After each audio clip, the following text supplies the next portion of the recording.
Hello दोस्तों, नमस्कार। आप सभी का स्वागत है एके एजुकेशन में। मेरा नाम कुमार कौशल है और आप जानते हैं कि प्रतिदिन 11:10 पर आपसे मुलाकात होती है और एके एजुकेशन के प्लेटफॉर्म पर हम तैयारी करते हैं अपने इतिहास के सब्जेक्ट की। और इतिहास विषय में हम प्रॉपर ये जानते हैं कि जितना ज्यादा प्रैक्टिस किया जाएगा उतना ज्यादा ही बेहतर हमारी तैयारी हो पाती है। तो चलिए आपको बता दें कि भाई एके एजुकेशन के प्लेटफॉर्म पर अगर आप जुड़ते हैं तो यहाँ पर आपको हमारी पेड क्लासेस भी मिल जाएंगी और हमारी नॉन पेड यूट्यूब की जो क्लासेस हैं वो भी आपको मिल ही जाएंगी। तो चलिए मुझे फटाफट बता दीजिए कि आपको सब कुछ दिखाई सुनाई दे रहा है, ऑडियो वीडियो सब कुछ क्लियर है।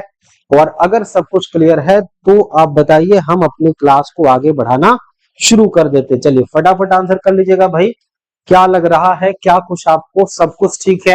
ये चीज एक चीज ध्यान रखिएगा कि इसमें ऑनलाइन ऑफलाइन दोनों क्लासेस चलती हैं।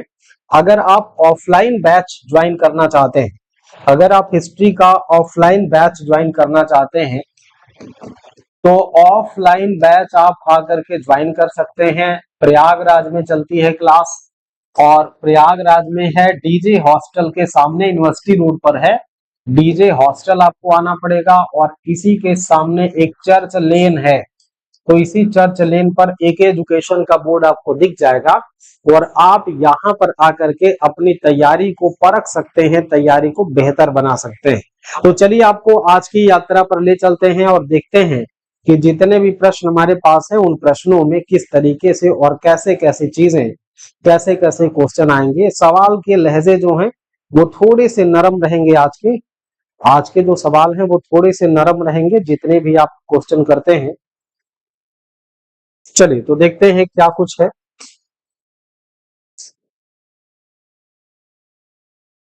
बिल्कुल, तो आप देख पा रहे होंगे यहाँ पर एक सवाल आपके सामने आ गया है और इस सवाल का आंसर आपको करना है। बताइए क्या लिखा जा रहा है कि कथनों पर आपको विचार करना है। जितने भी कथन यहाँ पर लिखे गए हैं उन कथनों पर आपको विचार करना है। विचार कैसे करना है कि चोलों ने पांड्य और चेर शासकों को पराजित कर प्रायद्वीपीय भारत पर प्रारंभिक मध्यकालीन समय में अपना प्रभुत्व स्थापित किया। प्रायद्वीपीय भारत पर प्रारंभिक मध्यकालीन समय में अपना प्रभुत्व स्थापित किया। दूसरा है चोलों ने दक्षिण पूर्वी एशिया के शैलेंद्र साम्राज्य के विरुद्ध सैन्य चढ़ाई की तथा कुछ क्षेत्रों को जीता। अब यहाँ पर क्या लग रहा है भाई कि उपर्युक्त कथनों में से कौन सा या फिर कौन से सही है या फिर सही है। अब दो कथन है, केवल एक सही है, केवल दो सही है, या एक और दो दोनों सही है। जितना भी नाम आप यहाँ पर ले रहे हैं, क्या कुछ इसका आंसर हो रहा है।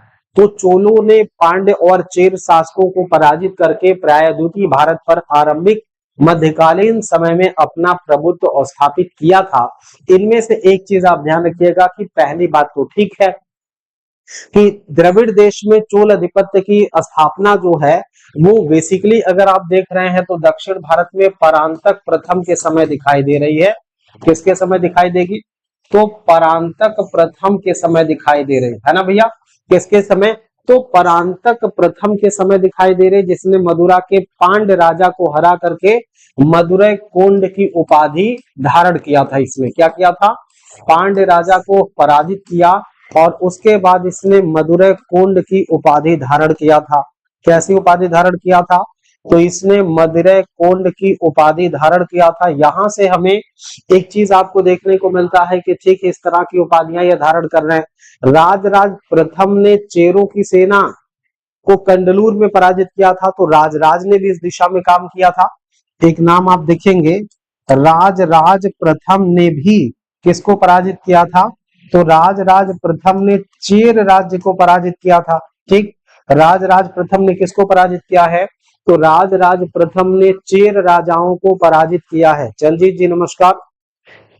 और दूसरी क्या है, कहा, अच्छा इनकी सेना को कहां पर इसने चेरों को पराजित किया था?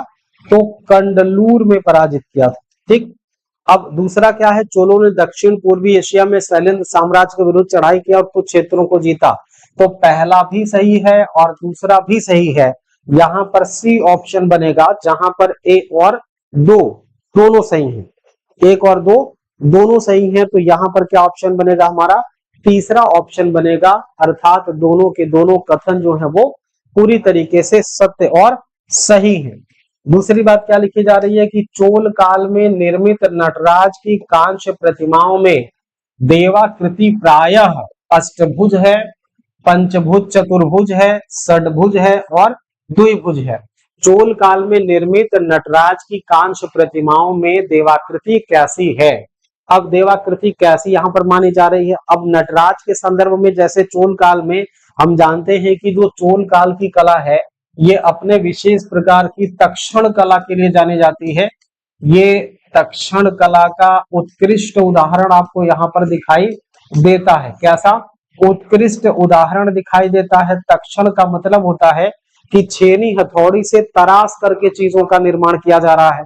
कैसे किया जा रहा है, तो छेनी हथौड़ी से तराश करके चीजों का निर्माण किया जा रहा है और धीरे धीरे धीरे ये जो सारी चीजें हैं, धीरे धीरे ये सारी चीजें हमारे जरूरत की बन जाती हैं, हमारे बेहतरी के हिसाब से बन जाती हैं। और इसी आधार पर हम देख पाते हैं कि इस समय धातु की बड़ी संख्या में मूर्तियों का निर्माण हो रहा था। तो चोल काल में जो भी मूर्तियां बनाई गई हैं, यहाँ पर जो भी मूर्तियां बनाई गई हैं, एक तो पत्थर से पहले से चली आ रही थी, अब यहाँ पर धातुओं की मूर्तियां बनाई जाने लगी। कैसे, तो धातुओं का, बल्कि हम ये कह सकते हैं कि सबसे ज्यादा प्रयोग हो रहा है। न केवल धातु का बल्कि अन्य सारी चीजों का प्रयोग तो हो ही रहा है। धातु की मूर्तियों का सर्वाधिक निर्माण हुआ है। और धातु में भी चोल काल में कौन से धातु का यूज किया गया, तो कांस्य का प्रयोग किया गया। कांस्य की मूर्तियां सबसे ज्यादा बनाई जा रही हैं। और कांस्य में भी अगर आप देख रहे हैं तो नटराज शिव की जो प्रतिमा है, नटराज शिव की ये मूर्तियां सबसे ज्यादा बनाई जा रही हैं। अर्थात धार्मिक तौर पर देखेंगे सर्वाधिक सुंदर मूर्ति, सर्वाधिक श्रेष्ठ मूर्ति अगर किसी की बनाई जा रही है तो इस काल में किसकी बनाई जा रही है, नटराज की बनाई जा रही है। किसकी बनाई जा रही है भाई, तो इस काल में नटराज की बनाई जा रही है। नटराज इस समय सबसे ज्यादा संख्या में मानी जाती है। और ये जो नटराज शिव की मूर्तियां होती थी, इनको प्रायः चतुर्भुजी बनाया जाता था। कैसा बनाया जाता था, तो इनको प्रायः चतुर्भुजी बनाया जाता था, अर्थात चार भुजाओं के प्रयोग से, चार भुजाओं के योग से ही इन चीजों का निर्माण हो रहा था। ठीक है, तो सबसे ज्यादा इसमें चार भुजाएं बनाई गई हैं। अब पूछा क्या गया है कि कांस्य प्रतिमाओं में देवाकृतियां प्रायः कैसी बनाई जा रही हैं। हमने क्या बताया भैया, तो प्रायः चतुर्भुज मूर्तियों का निर्माण किया जा रहा है। प्रदीप आयुष जी ने कह दिया है कि इसका आंसर बन जाएगा क्या, इसका आंसर बन जाएगा बी। कैसा, चतुर्भुजी। तो बिल्कुल सही बात है। चोल कला जो क्या है, तक्षण कला के लिए जाना जा रहा है। पहली बात क्या हुआ कि तक्षण कला के लिए उत्कृष्ट उदाहरण माना जाता है। यहाँ पर पत्थर और धातु की मूर्तियों का प्रयोग किया जा रहा है। लेकिन यहाँ पर सबसे ज्यादा कांच की मूर्तियां बनाई जा रही है धातुओं के आधार पर। सबसे सुंदर और श्रेष्ठ जो मूर्तियां बन रही वो नटराज शिव की बनाई जा रही हैं। विश्व में ऐसी मूर्तियां नहीं बनाई जा रही थी। और इसमें भी कैसे आकार दिए जा रहे हैं, तो चतुर्भुज आकार उनको दिया जा रहा है। इस तरीके से आप देखेंगे तो इस सवाल का जो आंसर बनेगा प्रदीप जी, चंद्रेश जी, विक्रम जी, वो क्या बनेगा, वो बनेगा भैया चतुर्भुज। अगला सवाल देखिए। अगला सवाल है कि निम्नलिखित में से किसको दक्षिण भारत के विशेषकर चोल युग के स्थापत्यों की विश्व में श्रेष्ठतम प्रतिमा रचना माना गया है। अब श्रेष्ठतम प्रतिमा रचना माना गया, महिषासुर मर्दिनी है, नटराज है, राम है या फिर सोमस्कंद है। क्या नाम इसमें से माना जाएगा, चलिए बताइएगा मुझे भाई, क्या नाम इसमें से माना जाएगा। क्या कुछ आप इसके लिए हिसाब किताब देख रहे हैं। निम्नलिखित में से किसको दक्षिण भारत के विशेषकर चोल युग के स्थापत्यों की विश्व में श्रेष्ठतम प्रतिमा माना जा रहा है। एक तरफ नटराज लिखा गया है, महिषासुर मर्दिनी है। हमने क्या बताया है, नटराज की प्रतिमाएं बनाई जा रही हैं। और ये भी कैसी बनाई जा रही हैं, तो ये भी, इनको भी चतुर्भुज बनाया जा रहा है। ठीक, ये चतुर्भुज प्रतिमाएं हैं। सबसे ज्यादा चोल काल में चतुर्भुज प्रतिमाओं का ही निर्माण किया जा रहा था। इसी तरीके से एक प्रश्न और चोलों का आता है कि चोल शासकों के समय में बनी हुई प्रतिमाओं में सबसे अधिक विख्यात हुई है, अब चोल प्रतिमाओं के क्या कह रहे हैं कि चोल शासकों के समय में बनी हुई प्रतिमाओं में सबसे अधिक विख्यात हुई है। पत्थर की प्रतिमाएं हैं, संगमरमर की प्रतिमाएं हैं, विष्णु भगवान की पत्थर की शिलाओं पर अंकित प्रतिमाएं हैं और नटराज की कांसे की प्रतिमाएं हैं। तो क्या कुछ इसमें से आंसर बनेगा भाई, बताइएगा ललिता जी, कुसुम जी, चलिए फटाफट आंसर करिएगा। क्या कुछ आंसर बन रहा है इसका? चलिए फटाफट आंसर करिएगा। हाँ, नटराज की कांस्य प्रतिमाएं सबसे ज्यादा बनाई जा रही हैं। बिल्कुल विक्रम सिंह पटेल जी, नटराज की कांस्य प्रतिमाएं जो हैं ये सबसे ज्यादा सबसे अधिक कैसी प्रतिमाएं बन रही हैं? तो नटराज की कांस्य प्रतिमाएं सबसे ज्यादा बनाई जा रही हैं, अर्थात ऑप्शन डी यहाँ पे करेक्ट होगा। फिर नटराज की प्रसिद्ध कांस्य प्रतिमा किस कला का उदाहरण है? चोल कला का है या फिर गांधार कला का है, गुप्त कला का है, मौर्य कला का है? अब देखिएगा इन कलाओं से जुड़े हुए कुछ व्याधियों, कुछ बातों पर मैं आपसे डिस्कस करूंगा। चोल कला तो हमने कई बार देखा। गांधार जो है ये तक्षशिला की राजधानी हुआ करती थी। गांधार किसकी राजधानी हुआ करती थी? तो गांधार तक्षशिला की राजधानी हुआ करती थी। किसने इसको केंद्र बनाया था? तो कनिष्क के द्वारा गांधार कला की शुरुआत की जाती है और कनिष्क ने ही मथुरा कला की भी शुरुआत की थी। तो इसका सेंटर कहां कहां पर है? एक तो गांधार है और दूसरे कहां पर है? मथुरा में है।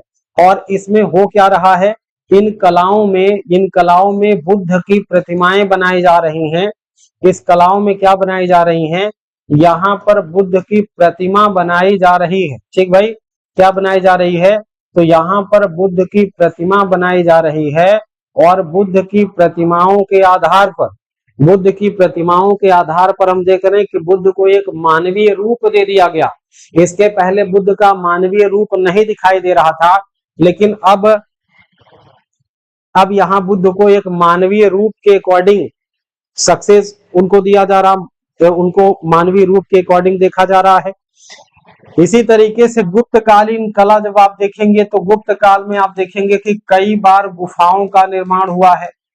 गुफाओं का निर्माण बड़े पैमाने पर हुआ है। गुप्त काल में मंदिर निर्माण कला का विकास हुआ है। गुप्त काल में क्या हो रहा है?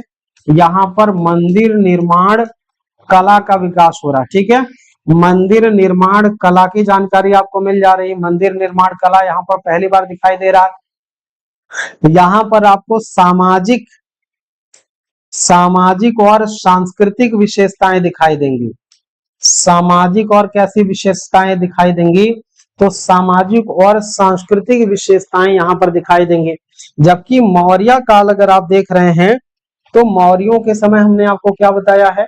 मौर्यों के समय पे यहाँ पर भी देखिए गुहाएं बनाई जा रही हैं। यहाँ पर स्तंभ बनाए जा रहे हैं, स्तंभ निर्माण कला किया जा रहा है, इसको पॉलिश किया जा रहा है। इसी तरीके से यहाँ पर नगरों का निर्माण हो रहा है और नगरों के निर्माण में एक चीज और आप देखेंगे कि लोक कलाओं का जो प्रचलन है, लोक कला जिसमें हम यक्ष और यक्षी, चाहे यक्ष और यक्षिणी, इन दोनों को देखेंगे जो मौर्य कला के विशेषता के तौर पर देखेंगे। सवाल यह है कि नटराज की प्रसिद्ध कांस्य मूर्ति किस कला का उदाहरण है? तो वो है चोल कला का उदाहरण। अर्थात इसमें क्या आंसर बन रहा है? अर्थात इसमें आंसर बन रहा है, चलिए बताइए भाई।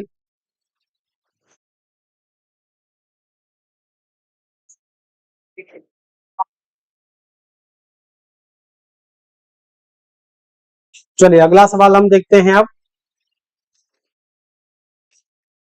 कि शिव की दक्षिणा मूर्ति प्रतिमा उन्हें किस रूप में प्रदर्शित करती है? शिक्षक के रूप में, नृत्य के रूप में, विश्राम करने के रूप में या फिर ध्यान मग्न? शिव की जो दक्षिण मूर्ति प्रतिमा बनाई जाती है, वो दक्षिण मूर्ति प्रतिमा का मूल उद्देश्य क्या है? दक्षिणा मूर्ति शिव अगर लगाए जा रहे हैं तो क्या इसका उद्देश्य होगा, क्यों ये इंपॉर्टेंट होगी, ये आप बताइएगा जरा। तो क्या लग रहा है किस तरीके से इंपॉर्टेंट है?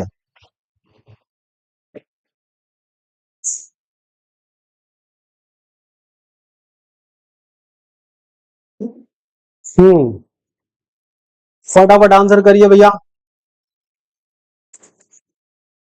फटाफट आंसर कर लीजिए और बताइए मुझे कि इस सवाल का क्या आंसर बन रहा है। इस सवाल का क्या आंसर बन रहा है?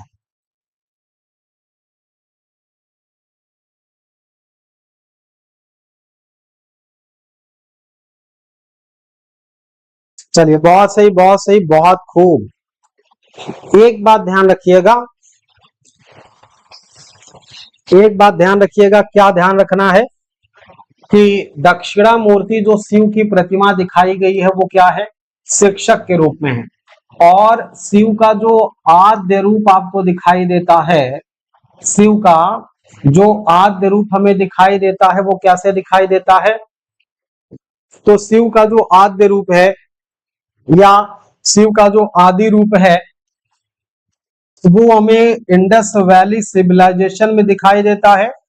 जो पद्मासन की मुद्रा में, जो पद्मासन की मुद्रा में बैठे हुए योगी की प्रतिमा पाई गई है, जिसको हम पशुपति शिव की मुहर कहते हैं, जिसको क्या बोलते हैं? जिसको हम पशुपति शिव की मुहर कहते हैं। तो पशुपति शिव के संदर्भ में ही सबसे प्राचीनतम उल्लेख मिलता है। बाद में इनका आर्यकरण कर दिया गया या आर्यीकरण कर दिया गया।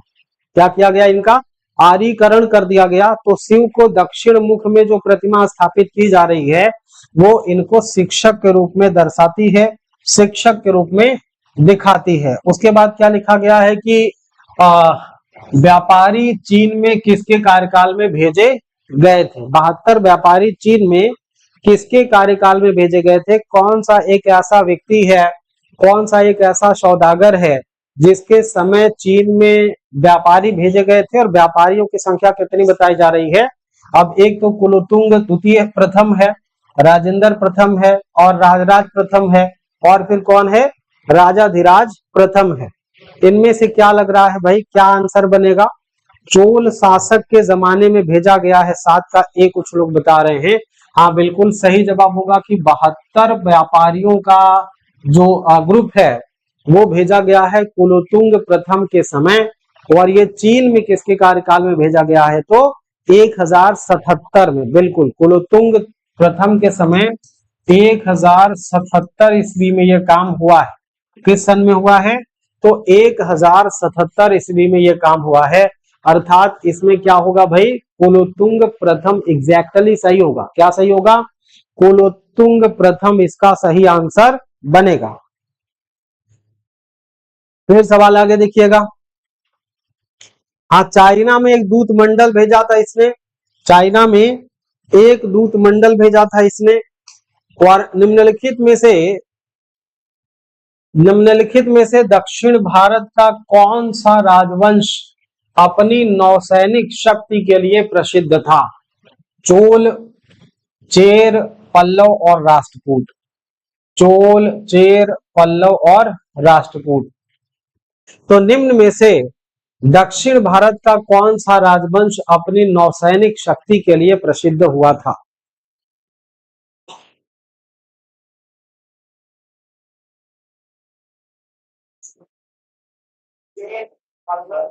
चलिए, तो क्या आंसर बनेगा इसका?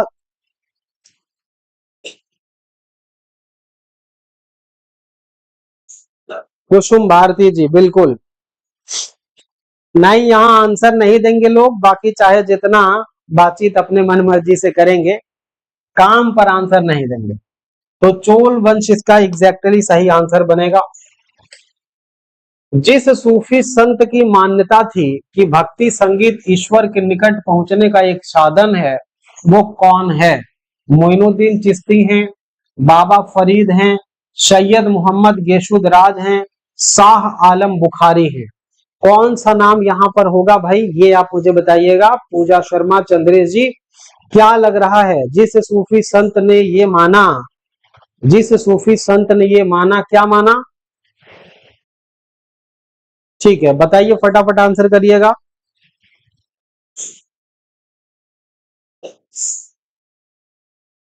सबसे पहली चिंता यहाँ गलत ना होने पाए, और अगर गलत हो तो कोई समझ ना पाए। चलिए फटाफट आंसर करिएगा।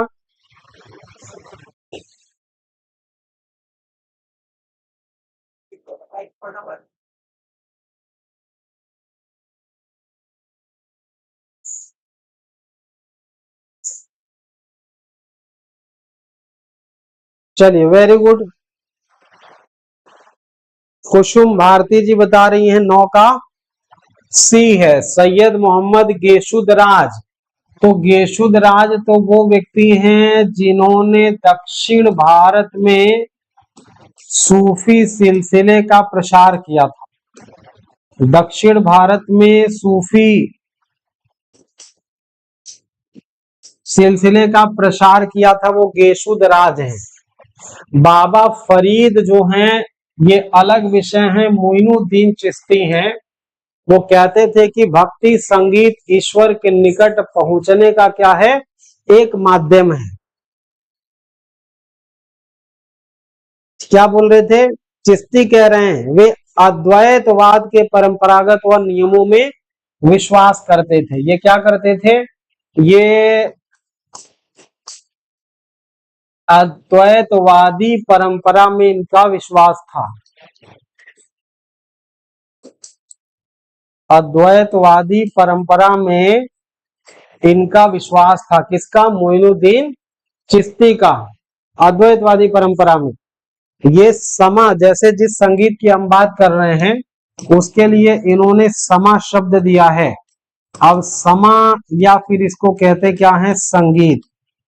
समा कहते हैं या फिर क्या बोलते हैं, संगीत कहते हैं। ये कहते थे कि समा जलाए रखना चाहिए आदमी को, क्योंकि समा जलाने से ही क्या है, संगीत से ही ईश्वर प्रसन्न होता है, ईश्वर तक पहुंचने का एक साधन मानते हैं उसको। अगला सवाल है कि निम्नलिखित में से किसे भारत का शादी कहा जाता है। निम्नलिखित में से किसे भारत का शादी कहा जाता है। अमीर हसन, अमीर खुसरो, अबू तालिब कलीम और चंद्रभान ब्राह्मण। ये अमीर हसन हैं, अमीर खुसरो हैं, अबू तालिब हैं और या फिर चंद्रभान ब्राह्मण हैं। कौन सा नाम इसमें से आपको देख करके ठीक लग रहा है भाई। चलिए फटाफट आंसर करिएगा। क्या लग रहा है कि इसमें से कौन सी बात आपके लिए सही प्रतीत हो रही है, अच्छी प्रतीत हो रही। फटाफट आंसर करेंगे और खटाखट आप लोग उत्तर अपना देना शुरू करेंगे। आंसर करिए भैया।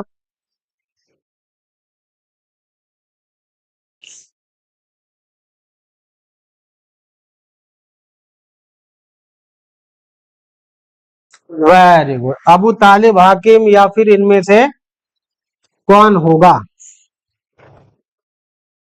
अमीर हसन देहलवी, बिल्कुल अमीर हसन देहलवी, अमीर हसन देहलवी एक नाम। अगर हाँ बिल्कुल सही बात है। उच्च गजलों के कारण इन्हें भारत का सादी कहते थे। क्यों कहते थे, क्योंकि ये उच्च गजल के समर्थक या प्रणेता रहे हैं। ये उच्च गजलों के कारण इन्हें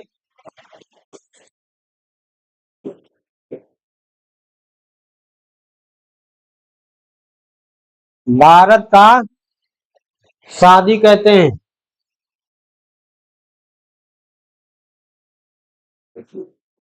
उच्च गजलों के कारण।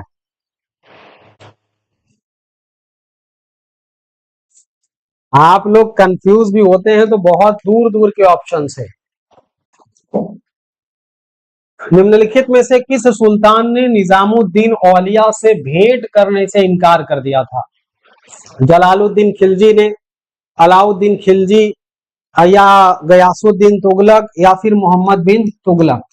इनमें से कौन सा नाम आपके लिए ठीक लग रहा है भाई।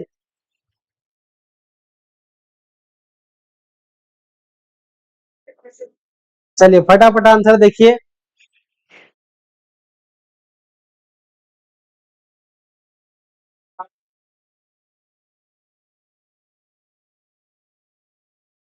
निजामुद्दीन औलिया।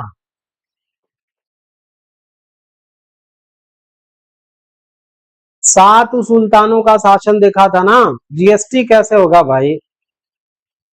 कुसुम भारती आपका बेसिक कमजोर है, बुरा मत मानिएगा, बेसिक कमजोर है। एक बार किसी से भी पेड बैच पढ़ लीजिए, चाहे मुझसे पढ़ लीजिए चाहे किसी से भी, एक बार आप पेड बैच पढ़ लीजिए किसी का भी, सिस्टमेटिक तरीके से अगर आप एक बार पढ़ लेंगे, देखो सेल्फ स्टडी करते करते तो कई जन्म बीत गया है, सिस्टमेटिक तरीके से एक बार आप पढ़ लेंगे, किसी से पढ़ लीजिए, मैं नहीं कहता मुझसे ही पढ़िए, कहीं पर पढ़िए लेकिन अच्छे से पढ़ लीजिए।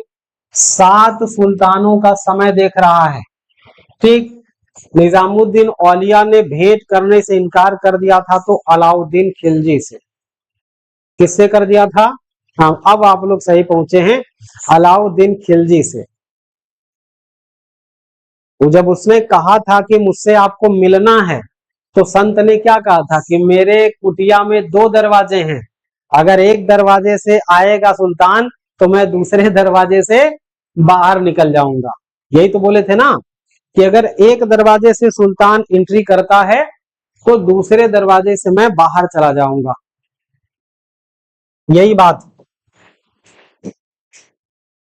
कौन सूफी संत महबूब इलाही कहलाता है, कौन सा सूफी संत ऐसा है जिसको महबूब ए इलाही कहते हैं।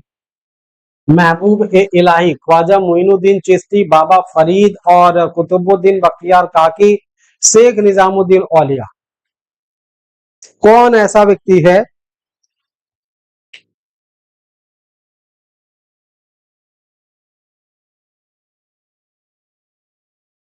इसके लिए मोबाइल की जरूरत नहीं है, आप जो लोक सेवा आयोग की वेबसाइट है, लोक सेवा आयोग के वेबसाइट पर जाएंगी, वहां अपना नाम अपना जन्म तिथि डालेंगी, आराम से फिर से ओटीपी का नंबर मिल जाएगा, परेशान मत होइए। जिसका भी ओटीआर वगैरह की समस्या है या कुछ भी है, अगर आपने ऑनलाइन फॉर्म भर दिया है तो आपके ईमेल पर आया होगा, ईमेल आप देख लीजिए, ठीक। लोक सेवा वेबसाइट पर जाएंगे, अपना जन्म तिथि डालेंगी, फोन नंबर डालेंगी, दोबारा से आपको सब कुछ मिल जाएगा, कुछ करने की जरूरत आपको अलग से नहीं है। कौन सूफी संत महबूब इलाही बिल्कुल औलिया कहलाए थे। औलिया को क्या कहा जाता था, महबूब ए इलाही कहते हैं इनको, क्या बोलते हैं, महबूब ए इलाही कहा जाता है। तो ऑप्शन इसमें से डी बना। फिर आगे देखेंगे कि शेख फरीद का सर्वाधिक ख्याति लब्ध शिष्य जिसने दिल्ली के 7 सुल्तानों का शासनकाल देखा था वो कौन था। तो अभी मैंने आपसे डिस्कस किया था, अरे यार डेट ऑफ बर्थ याद है ना, डेट ऑफ बर्थ तो याद होगा, हाई स्कूल के मार्कशीट पे लिखा होगा, अगर आपने ओटीआर भरा होगा तो उसमें मोबाइल नंबर डाला होगा, डेट ऑफ बर्थ डाला होगा, तो डेट ऑफ बर्थ से निकल जाएगा, नहीं डेट ऑफ बर्थ माता पिता आपके नाम से निकल जाएगा, सब हो जाएगा। आप किसी साइबर कैफे पर जाइए हो जाएगा, किसी साइबर कैफे पर जाइए हो जाएगा, अलग से परेशान होने की जरूरत नहीं। उत्तर प्रदेश लोक सेवा आयोग UPPSC.NIC.in पर जाकर के आप देखेंगी तो वहां पर आपको रिकवरिंग का ऑप्शन होगा, सब मिल जाएगा। तो भाई इसमें एक नाम ऐसा होगा जो 7 सुल्तानों का समय देखा था, वो कौन है, उनको सुल्तान उल औलिया कहते हैं, उनको एक उपाधि दी गई है सुल्तान उल औलिया की, तो सुल्तान उल औलिया कहते हैं, सुल्तान उल औलिया क्या कहते हैं, सुल्तान उल औलिया, मतलब इनको संतों का राजा कहा जाता है। इनको क्या नाम देते हैं, तो इनको नाम देते हैं संतों का राजा। इन्हीं को ईश्वर का प्रिय चाहे महमूद ये इलाही कहते हैं, अल्लाह चाहे ईश्वर का प्रिय भी कहा जाता है, इनके लिए महमूद ए इलाही शब्द का प्रयोग किया गया है। कैसे शब्द का? तो महबूब ए इलाही शब्द का प्रयोग किया गया है।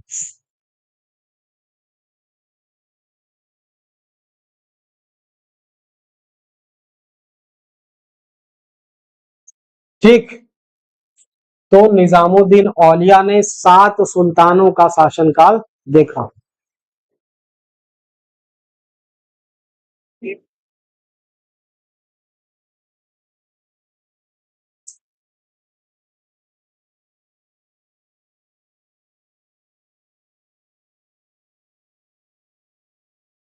निम्न में से किस सूफी संत के विचारों को सिखों के धर्म ग्रंथ आदि ग्रंथ में शामिल किया गया है या उनको संकलित किया गया है?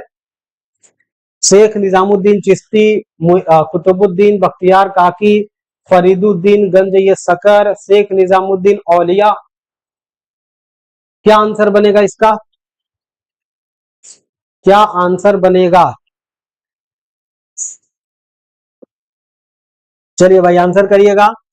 शेख मोइनुद्दीन चिश्ती, कुतुबुद्दीन बख्तियार काकी, फरीदुद्दीन गंज ये सकर और शेख निजामुद्दीन औलिया। चलिए आंसर करिएगा।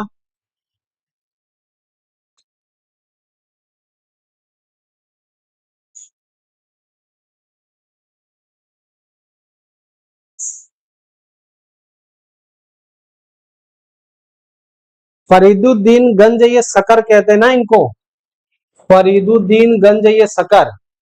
सी बता रहे हैं। ये बिल्कुल चिश्ती सिलसिले के संत थे बाबा फरीद। कौन से संत से? चिश्ती संत थे और इनको बाबा फरीद के नाम से जाना जाता है। कभी कभी सिर्फ इतने पूछ लेता कि बाबा फरीद के नाम से किसको जानते। इन्हीं की वजह से चिश्तिया संप्रदाय को क्या मिलती है? उपलब्धि ज्यादा मिलती है और उसके बारे में लोग जान और समझ पाते हैं। तो आदि ग्रंथ गुरु ग्रंथ साहिब भी इसको कहते हैं। गुरु ग्रंथ साहिब। प्रसिद्ध संत सलीम चिश्ती रहते थे। प्रसिद्ध संत सलीम चिश्ती रहते थे दिल्ली में, अजमेर में, फतेहपुर सीकरी में या फिर लाहौर में। शेख सलीम चिश्ती का दरगाह मकबरा कहां पर है?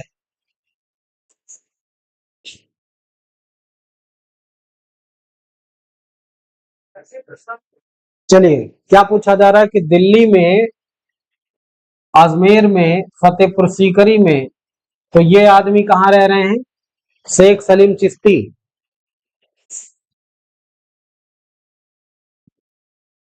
शेख सलीम चिश्ती।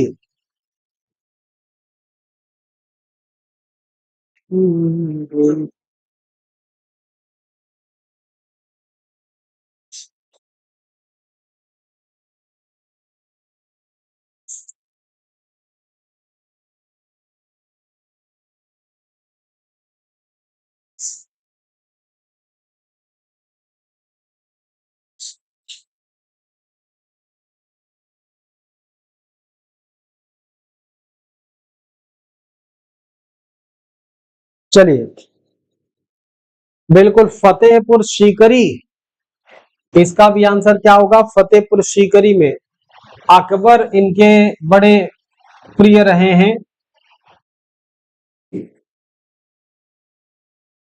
अकबर इनके बड़े प्रिय रहे हैं। इनमें से किस प्रख्यात समाज सुधारक ने ज्ञान योग, कर्म योग और राजयोग नामक पुस्तकें लिखी हैं? स्वामी विवेकानंद, रानाडे, राजा राम मोहन राय और रामकृष्ण परम हंस। क्या नाम होगा ये आपको बताना है।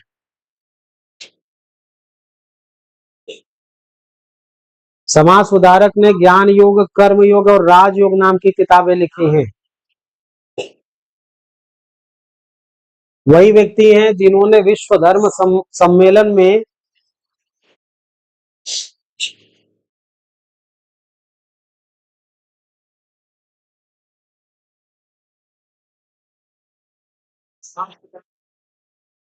विवेकानंद ज्ञान योग, कर्म योग और राजयोग। ज्ञान योग, कर्म योग और राजयोग, ये किताबें लिख रहे हैं कौन? स्वामी विवेकानंद। 1897 में इन्होंने रामकृष्ण परमहंस मिशन की स्थापना की थी। रामकृष्ण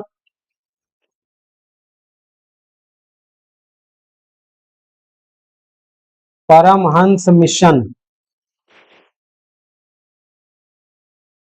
रामकृष्ण परमहंस मिशन।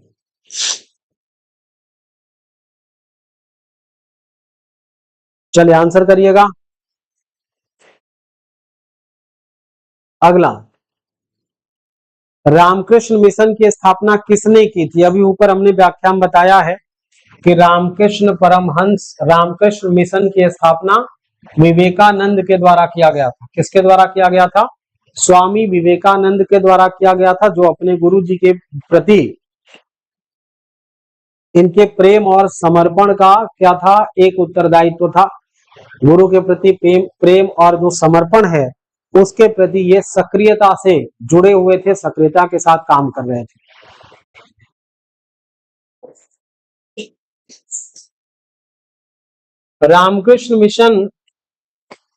रामकृष्ण मिशन किसके द्वारा प्रारंभ किया गया था? रामकृष्ण मिशन तो भाई विवेकानंद के द्वारा, घुमा फिरा करके वही सवाल। दारुल उलूम की स्थापना किसने की थी? दारुल उलूम की स्थापना शिबली नुमानी ने, मौलाना हुसैन अहमद ने, मौलवी अब्दुल्लाह चक्रवर्ती ने या मौलाना अहमद रिजा खान ने?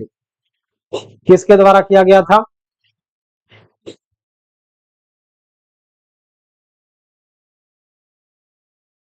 दारुल उलूम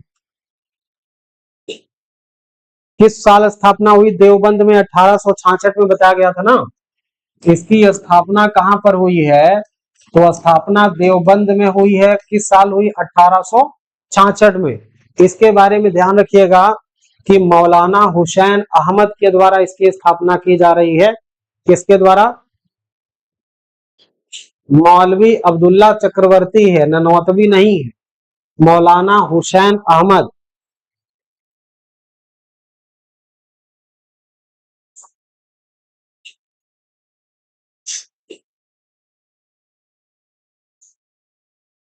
चलिए अगला सवाल देखते हैं। 1924 का बंगाल तारकेश्वर आंदोलन तारकेश्वर जो निम्न में से किसके विरुद्ध था? मंदिरों में भ्रष्टाचार, हिंसा, राजनीतिक नेताओं की गिरफ्तारी और सांप्रदायिकता। मंदिरों में भ्रष्टाचार, हिंसा, राजनीतिक नेताओं की गिरफ्तारी और सांप्रदायिकता।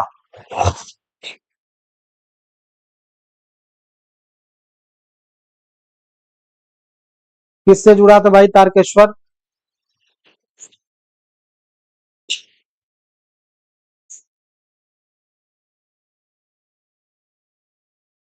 मंदिरों में भ्रष्टाचार का था। ये दरअसल यहाँ पे एक पुजारी हुआ करते थे, महंत जो हुआ करते थे, एक सरकारी कर्मचारी की पत्नी के साथ उनका अवैध संबंध था और मंदिर के पैसे का वो दुरुपयोग करते थे। उसके खिलाफ ये मूवमेंट चलाया गया था।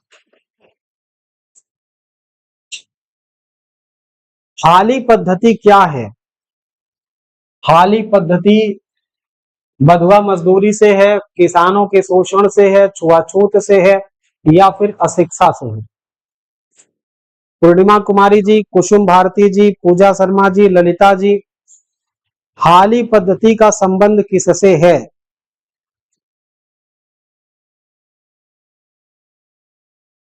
हाली पद्धति बिल्कुल ये बधुआ मजदूरी से है। जब आपको बांध करके जबरदस्ती काम करवाया जाए तो उसे बधुआ मजदूरी कहते हैं।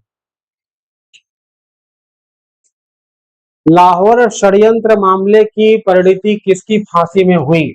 जो लाहौर षड्यंत्र चल रहा था उसका जो परिणाम दिखाई देता है वो किस रूप में दिखाई देता है, किस रूप में ये परिवर्तित हो जाता है। मतलब इसमें पूछा जा रहा है कि किसकी किसकी फांसी में वो चीज बदल गई थी। लाहौर षड्यंत्र जो है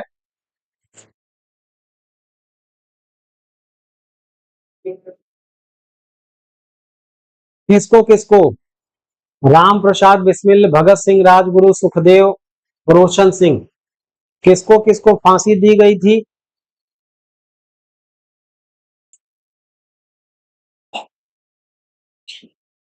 भगत सिंह, सुखदेव और राजगुरु। 3, 4, 5 बिल्कुल सही जवाब होगा। 3, 4, 5 इसका एकदम एग्जैक्टली सही जवाब होगा। जिन लोगों ने भी आंसर किया हुआ है 3, 4, 5 वो पूरी तरीके से सही जवाब माना जाएगा। और चलिए अगले सवाल की तरफ। भारतीय स्वतंत्रता के लिए फांसी पाने वाले प्रथम रिकॉर्डेड मुस्लिम का नाम बताइए। पहला मुसलमान जो भारतीय आजादी के लिए लड़ा और उसको फांसी पर चढ़ाया गया, तो आप जानते हैं कि एकदम रिकॉर्डेड ऑन रिकॉर्ड बात पूछी जा रही है कि कौन आदमी ऐसा है, कौन आदमी ऐसा जिसको ऑन रिकॉर्ड फांसी दी गई, उसके पहले किसी को इस तरीके की प्रावधान से गुजरना नहीं पड़ा। फैजाबाद की जेल में फांसी दी गई, ये भी बता दे रहे हैं। उस आदमी को फैजाबाद की जेल में फांसी दी गई है। फैजाबाद के जेल में फांसी दी गई है। 1927 में फांसी दी गई है। 27 वर्ष की आयु में, 27 वर्ष की आयु में उनको फांसी दी गई है। शाहजहांपुर उत्तर प्रदेश में 1900 में उनका जन्म हुआ था। 1900 में शाहजहांपुर यूपी में उनका जन्म हुआ था। और वो व्यक्ति भाई अशफाक उल्ला खान। कौन है?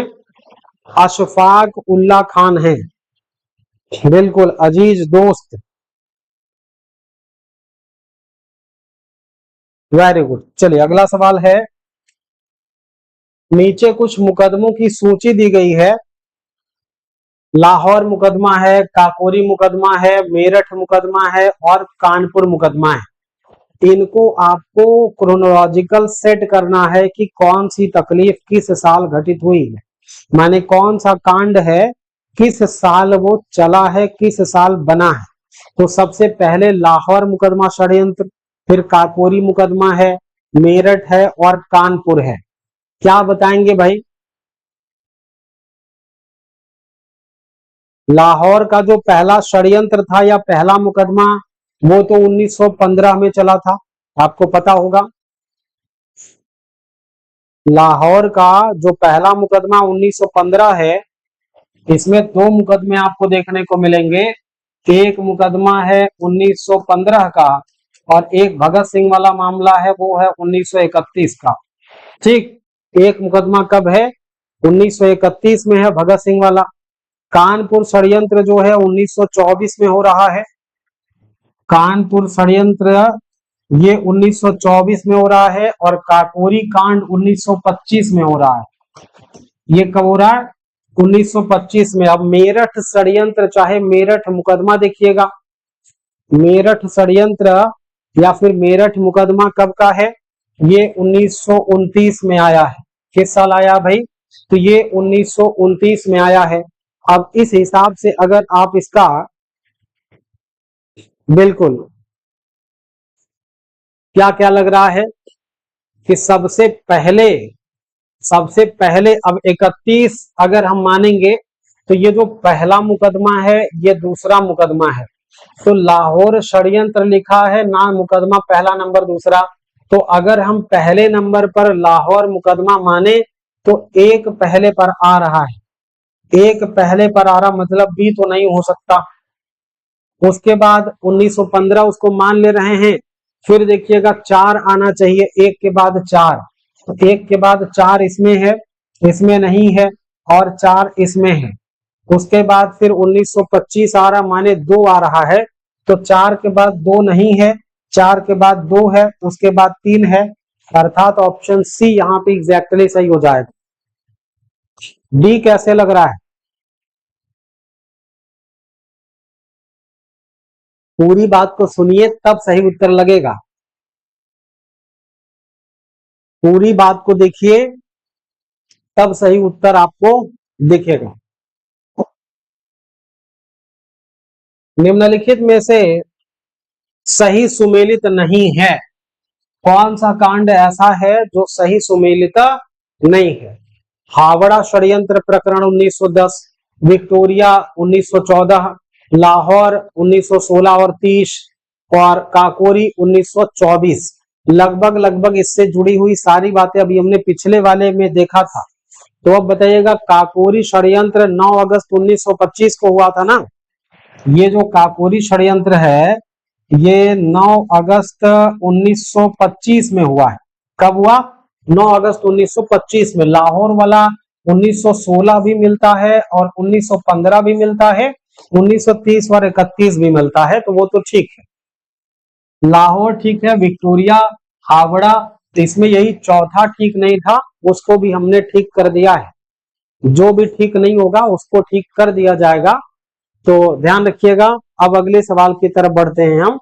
लिखा गया है कि मुजफ्फर अहमद, यस ए डांगे, शौकत उस्मानी और नलिनी गुप्ता किस षड्यंत्र के लिए कैद किए गए थे? ये लोग जो हैं वो कौन से षड्यंत्र के लिए कैद किए जा रहे हैं, ये जरा सा ध्यान रखिएगा। क्या वो काकोरी रेल डकैती थी? क्या चटगांव शस्त्रागार पर छापा था? या फिर मेरठ षड्यंत्र कांड था? या फिर कानपुर बोल्शेविक षड्यंत्र कांड था? इनमें से क्या ठीक हो रहा है? किस तरीके से आप यहाँ पर देख पा रहे होंगे कि क्या किस क्रांति से संबंधित है? बोल्शेविक क्रांति हमने बताया था कि रूस में हो रहा था, रशिया में सामाजिक परिवर्तन के हिसाब से हो रहा था। कानपुर में बोल्शेविक षड्यंत्र क्रांति से ये जुड़े हुए लोग हैं, अर्थात ऑप्शन चौथा ठीक होगा। किस घटना के कारण गांधी जी ने असहयोग आंदोलन नॉन कोऑपरेशन मूवमेंट वापस लिया था? काकोरी कांड है, चौरी चौरा है, जलियांवाला बाग है, या फिर मुजफ्फरपुर कांड है? किस घटना के कारण गांधी जी ने असहयोग आंदोलन नॉन कोऑपरेशन मूवमेंट वापस लिया था?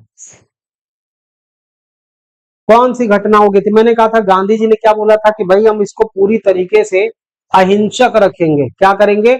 हम पूरी तरीके से इसको अहिंसक रखेंगे, लेकिन उसमें क्या हो जाता है, भयंकर तरीके से चौरी चौरा में 5 फरवरी 1922 को कांड हो जाता है। 5 फरवरी 1922 में 5 फरवरी 1922 में क्या हो गया? कांड हो गया, और उसी के बाद भयंकर हिंसा हो गई थी गोरखपुर में। दैट्स वाई गांधी जी ने नॉन कोऑपरेशन मूवमेंट को जो है वो ढीला छोड़ दिया, एकदम कह दिया भाई कि अब हम इसके जिम्मेदार नहीं होंगे। महात्मा गांधी ने असहयोग आंदोलन स्थगित कर दिया क्योंकि आम जनता का समर्थन संतोषजनक नहीं था। मुसलमानों ने आंदोलन से अपने आप को अलग रखा। ब्रिटिश सरकार ने कांग्रेस पार्टी की मांगों को सहृदयपूर्वक मना कर दिया। जी sir, class sir.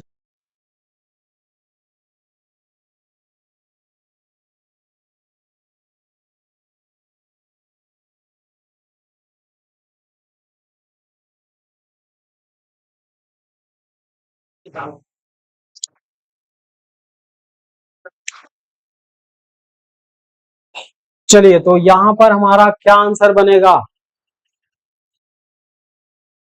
Chauri Chaura के हिंसा भड़क गई थी, यही बात तो बताया जा रहा है ना कि महात्मा गांधी ने असहयोग आंदोलन स्थगित कर दिया क्योंकि 5 फरवरी 1922 में चौरी चौरा का कांड हो गया। यही तो है।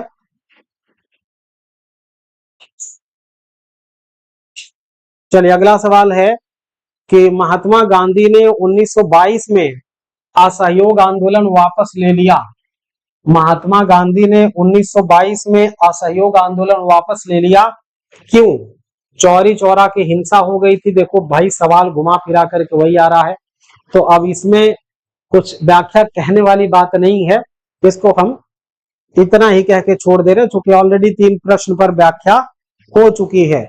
अब सवाल है कि किस घटना के बाद महात्मा गांधी ने असहयोग आंदोलन को अपनी हिमालय जैसी भूल बताई थी? कौन सी घटना को हिमालय जैसी भूल बताते हैं?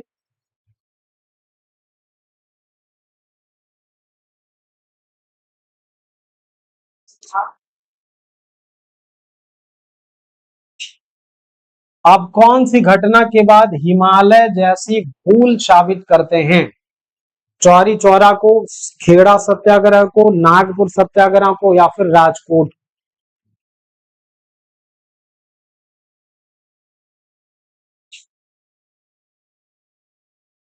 चलिए, तो चौरी चौरा को ही गांधी क्या मानते हैं? अपनी सबसे बड़ी भूल मानते हैं। एक चीज आप सभी को बता दें कि आप सभी के लिए नए बैचेज स्टार्ट हैं। अगर आप एक एजुकेशन के साथ जुड़ना चाहते हैं तो आप हमारे पेड क्लास में ज्वाइन हो सकते हैं। जबरदस्त तरीके से आपको चीजें मिलेंगी, व्यवस्थित तरीके से चीजें आपको मिलेंगी। ठीक है, उम्मीद है कि आज का सेशन आपके लिए इंफॉर्मेटिव रहा होगा। कल फिर से आपसे मुलाकात होती है। आज के लिए बस इतना ही। तब तक के लिए सभी को नमस्कार। जय हिंद।